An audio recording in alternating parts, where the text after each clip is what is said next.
evolution of Vicky Steckels, my God. That's right.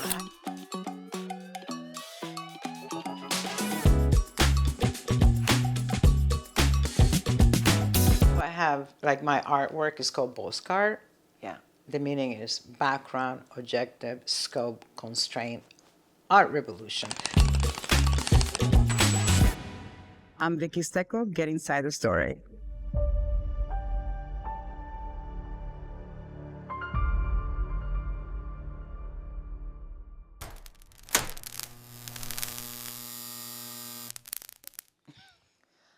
Yeah, no. Anybody home? I know, right? No, I bet that, it does something to your soul when so much of the things you didn't know really mattered is taken away, like the time and the dedication and what you put with your heart into the research is just in this little black mirror screen. Yeah.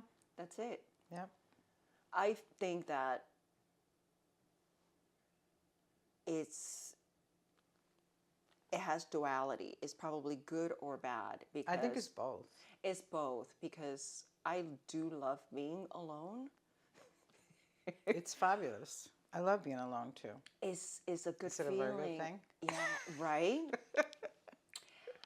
But at the same time, like, this is also so important. Absolutely. So I believe, like, for our generation, we carry a lot of these great memories of our meet, but for the new generation, this is all they got. That's all they have. This is the phone is all they got. I think this is, maybe I could be wrong, I don't know. This is just all in my head. I think our generation, I mean, you're 10 years younger than me, but in this generation, we're so lucky because we were able to see the analog world with the digital world. We were able to communicate with people like, hey, meet me at 59th Street on the whatever train on, wagon number 2, and you did it. We did it. And now we showed up. we showed up. Knowing and just knowing that it was going to be one of the best times of our lives that we would talk about. Now, even with the phone, you still feel like, oh my God, am I going to get lost? Am I going to, be there on time? Even with the phone, but back in the old days, no. It's like, I'm going to be on wagon number 1, meet me there. And then you got in and there was your friend and you just kept going with no communication. No communication whatsoever. How about just leaving a phone message on your answering machine? On your answering machines. Yep. Remember the answering machines? Of course. Oh my God. I think I still had one. No. Yeah, until I don't know, maybe 10, 15 years ago, I still had one. Wow, that's great. Yeah, it's awesome. I also had a rotary phone too at one point. Yeah. I love those. 9/11 actually saved me by having a mainline phone. I love doing that. Although I used to hate it, but then later on I was like, oh, this is so nice. So the movement, like you take one, God forbid you made a mistake, think, okay, start all over again. Hang up and redo the whole rotary thing. That was special. Those were great times. Yeah. Those were great. Took it for granted though. I'm frustrated. We took like, so much for granted. Well, I mean, yes, but I feel like what we took, and we will remember it forever. Like, you talk about meeting in these random places, like, hey, meet me up in the N train, car number 3, and let's all have a get together. How about these outlaw parties, DJs back in the days that we used to go to? I remember being a lamplight and they're like, hey, have you heard? I'm like, wow, we are going to McDonald's on 6th Avenue. The one on 20-something Street by FIT. I got stories. And I do have stories about lamplight. We got to talk about it. I used to bartend there. I need to talk about that. It was short-lived because I made no money, but I did. The evolution of Vicky Steckels, my God.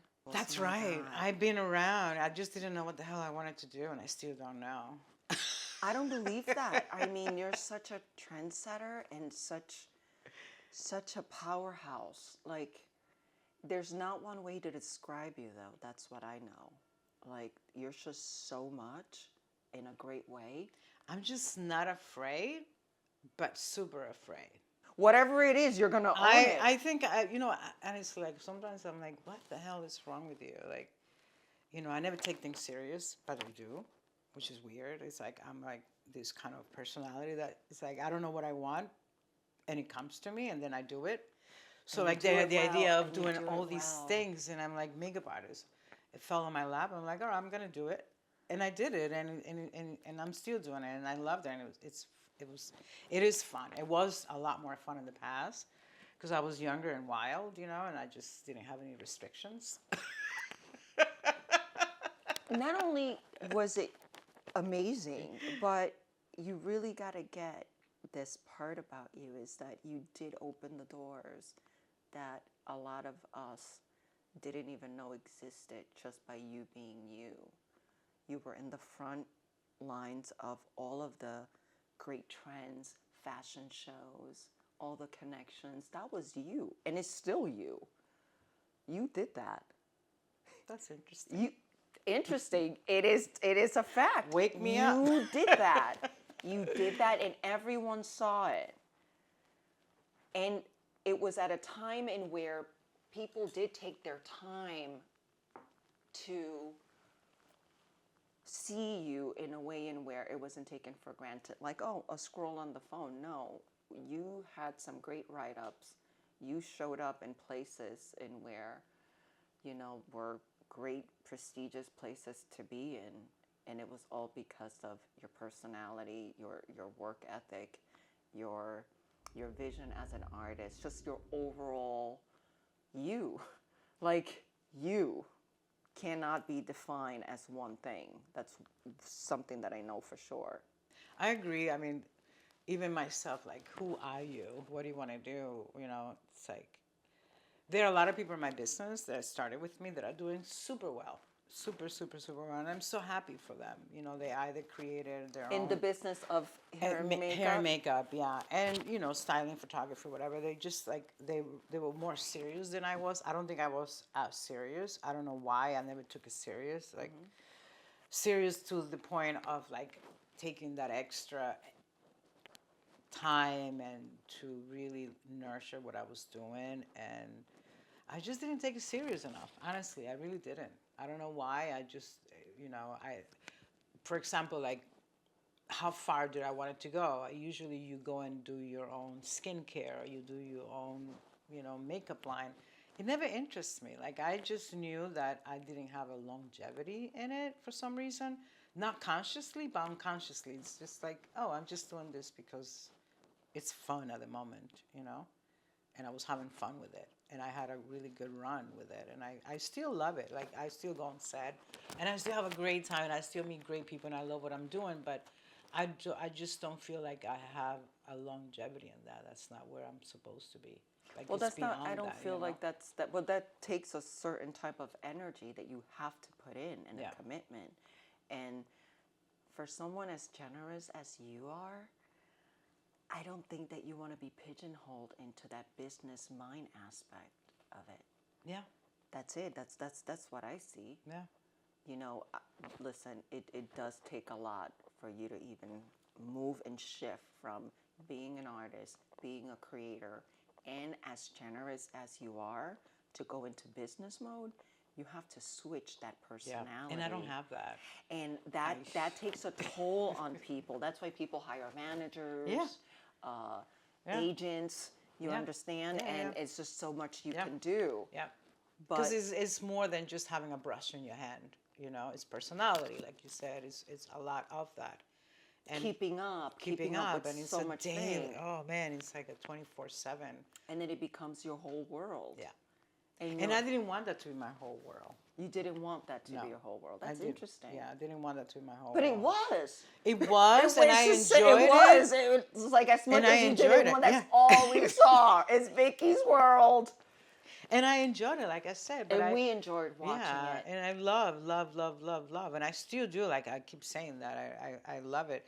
But I just, like you said earlier, to put me in one place and cut my wings. You know, I just feel like I need to grow. You know, I need to like not grow because I'm, you know, it's more about need to like expand and curiosity and like, you know, I feel like I'm a young soul in a way because I need to, I need changes right away. You know, I don't know where that comes from, but I need changes. It comes And from experimenting. Yeah, and I'm not an expert, but what I've seen with your overall journey, you're always upgrading. You're always upgrading to the most amazing things that no one sees coming, and then you just put it out there. You understand? So for as much as you thought that being in the path that you were in and moving into the typical steps that you know the actual industry has for you in store, like, oh yeah, let's develop a makeup line, let's go into the retail market of things now that we are in the editorial market. You're like, no, how about I start a new magazine? That's what you did. Well, before that, I started painting. Right. So I'll take that back. You showed up as an artist. And people thought that I was, you know, people see you on Instagram, they automatically think something of you without really knowing, you know, what am I doing at that time that I'm posting, what's going on, right?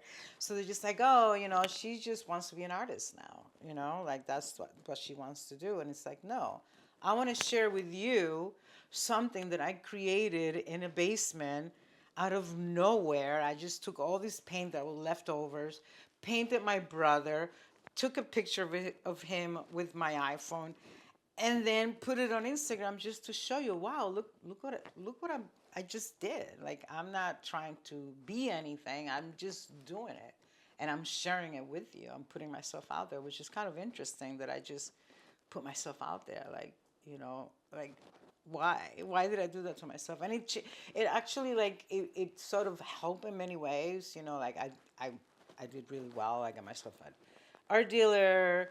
I sold. I did a commission in St. Lucia. Like, I did really, really good. It died because I made it. I guess I let it die. I didn't, you know, and this is where I have a problem with when it comes to seriousness, to take it to the next level, make it into a business. That's where I have the problem with. I lose interest. Of course you're going to let it go because you know that the next step is coming and it's going to be just as good. It is really good. So that is, you think I don't see that? I see that. I see It's that with really a lot of good. creators, with a lot of artists. It's like, oh my God, you got to preserve this. But some people just choose not to. We're going to change that now. Yeah. We have to. I have to tell you, okay, so you know how I have, like, my artwork is called BOSCAR? Yeah.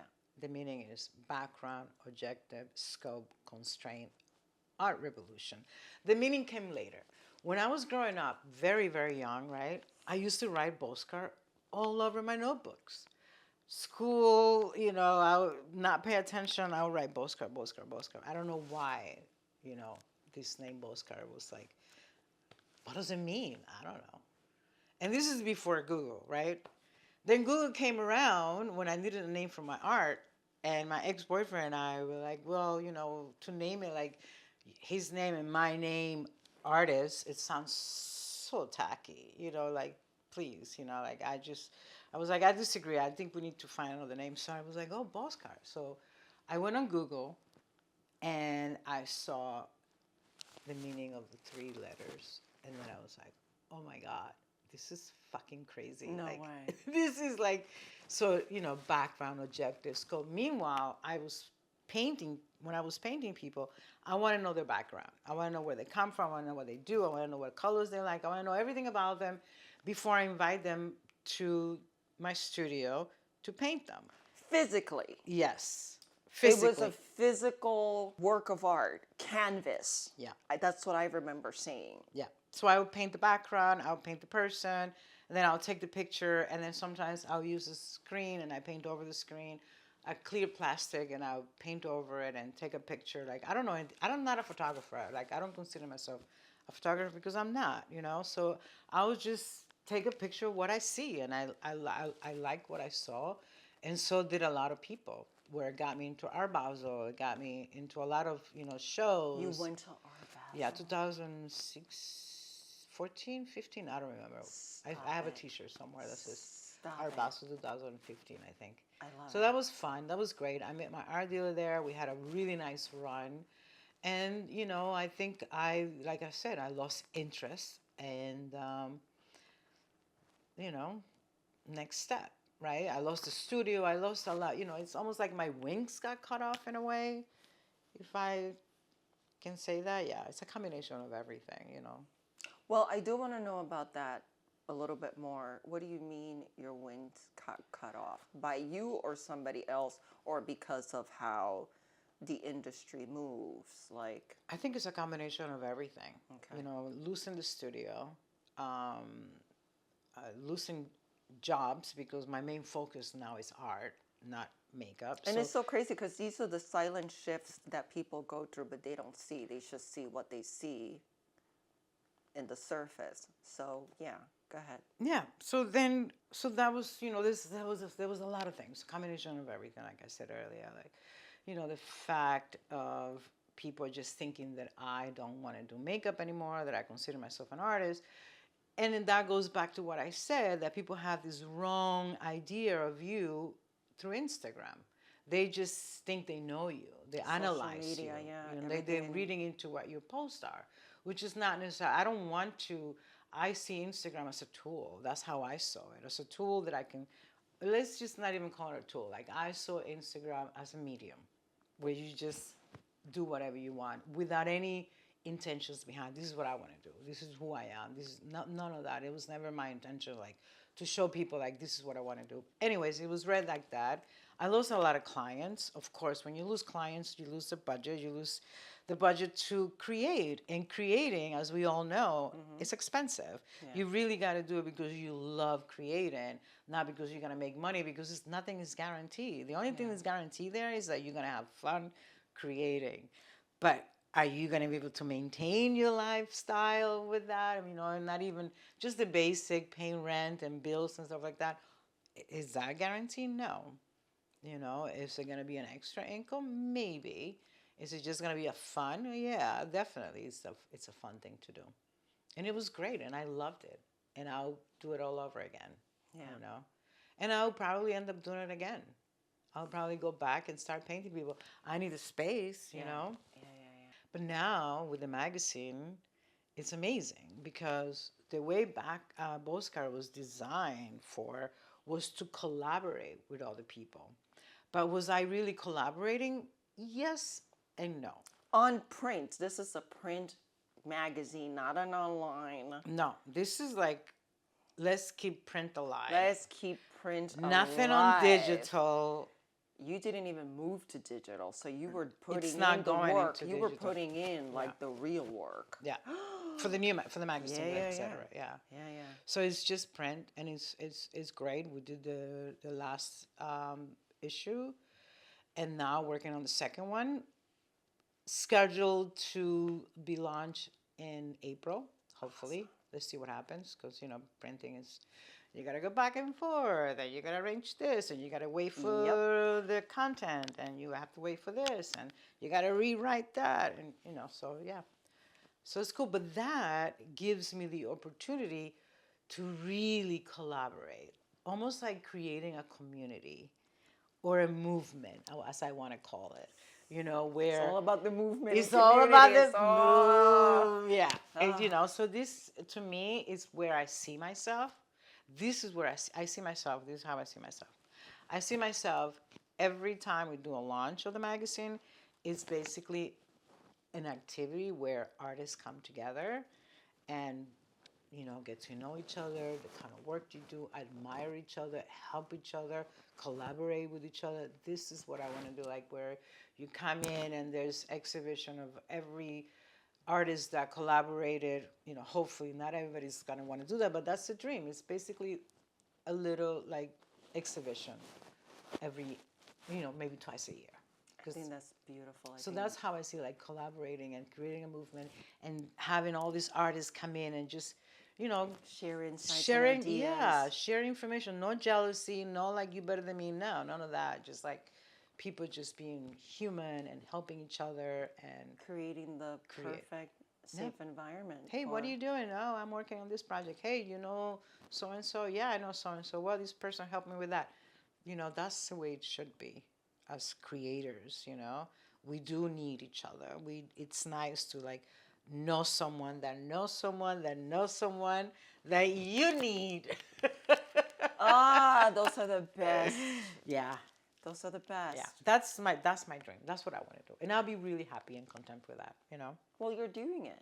I am doing it and I am going to do it. And it's going to happen. And you have to come to the first one. We will all of us will be coming to it. Absolutely. I can't wait. I can't wait. Ah, Vicky, man. I do want to talk about your DJ experiences in the city. We have to. You remember that? Did Do I remember? Did you come to any of my parties? Vicky, you have no idea what I'm about to say to you. Okay. Throw it on. First and foremost, you were the first DJ that I ever, mind you, as you know, in New York City, we've gone to the Palladium, the Tunnel, Pacha, Café con Leche, Oh my God. Club USA, the Supper. I mean, I can name all these clubs. I used to bartend at the Supper Club too. Stop it. Yeah. Anthony Bourdain was like the sous chef there. Remember? Oh my God, I remember. Yeah. Obsessed. Anthony. Yeah. So, you were the first DJ that I've ever went to see. Okay, ask my friend also, like my friend first DJ that I went to see on one of your DJ events that collaborated with a drummer. Oh my God. You think I forgot about that. I didn't. I forgot That's about that. how much you've made an Yeah, I forgot the name of impact that in my- club. Yeah. Yes, I forgot about that. How are you? There, like I said, there's so much to you that I don't think people understand. I'm like a little collage, right? Like it's just like pieces that are there, and then all of a sudden, like The just these first steps. DJ I ever went to that collaborated with a drummer. I've never seen anything like that. Mind you, the drummer, how do you say tamboras in English? Tambourines. No. No. Not It's, congas. it was congas. It was congas? Yeah. Is that the Yeah. the first DJ I ever saw that It collaborated was with a this conguero? French guy, dark-skinned French guy, right? So amazing. I couldn't believe it. I'm like, where am I? Like, what is this? Of course it's going to be Vicky putting this together. No one has done it. At that time, really? I just felt like, No, even now. You have, and I've gone to see a lot of my friends. I haven't seen that. oh, I know someone that's They're doing that. it? Well, Yeah. listen. I know someone that she did it a couple of times, but you know, I don't know. Yeah. You were the first one for me, and that was back in what? 2000. Really? That was back in 2000 or 1999. Who Yeah, knows? probably like around the time. But it was around that time, and I was like, this is the best DJ experience I've ever had. And now I would go into these clubs, and I'm like, I wonder how it would look like if they started having a band next to each other. This was all in my head. But you Fun. I forgot about that, honestly. I didn't, sure did. because yeah. that was who you were for me. It was a master collaborator. The master collaborator. And from that point on, you've had all of these incredible collaborations with other people. Aside from you doing what you do, No. you've managed to cross brands and collab.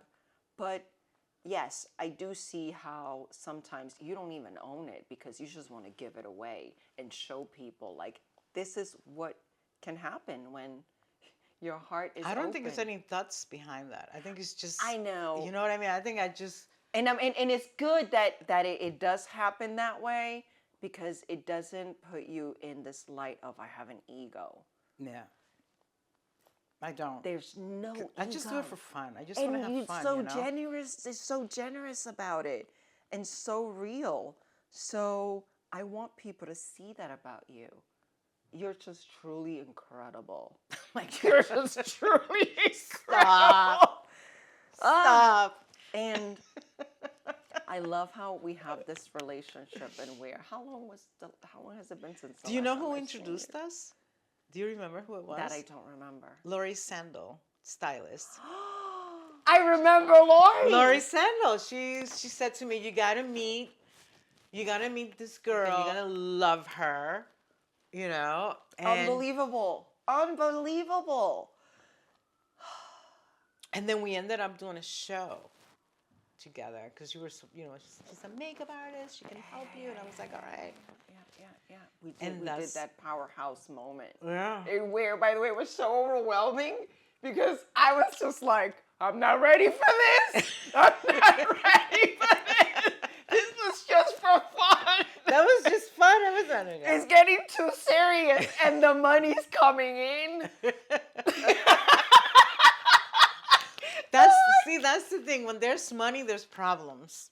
The money, it was too serious. And the money Immediately. was coming in. And I think that's what's going on with everything that I do. When the money starts coming in and it gets serious, I get scared and I just It gets crazy. I don't know why. I mean, I need money. Money loves me. Money loves you. You know, and it's like, okay, money. And then you get like, I don't want it because, I don't know. I mean, now that I don't want it, I do want it. But it's just weird. I think it's when the money starts coming in, it's when it gets serious. And it gets structured differently. You have very to have different. different types of conversations. Yep. And like I said, you do have to make that switch. Yeah. It's so interesting that you mentioned Lori because that's how deep the connection went with us that I forgot about the middle person. Yeah. I felt like We just, I knew you. I'm still friends with her, by the way. Yes, I love Lori. Say hi to Lori. We love you, Lori. Lori! But it's one of those things in where I'm like, Yeah. when I met you, I felt like I've known you my entire life. Yeah. Because we never really, I mean, yes, we stopped for a while, didn't see each other, but every time we do see each other, even if it's 100 years later, it's almost like we are going back to, where, same way we were. Well, I'm going to consider this a little bit deeper because it's not just what we did as our careers and where we live. And of course, New York has a lot to do with our style and what we have. But it was more spiritual. You know, the minute you hear your voice, it resonates. There's a certain resonance that settles in of familiarity. So it's your voice, it's your overall persona. There was never any glitches. It was always consistent. And I just felt like that was really hard to find.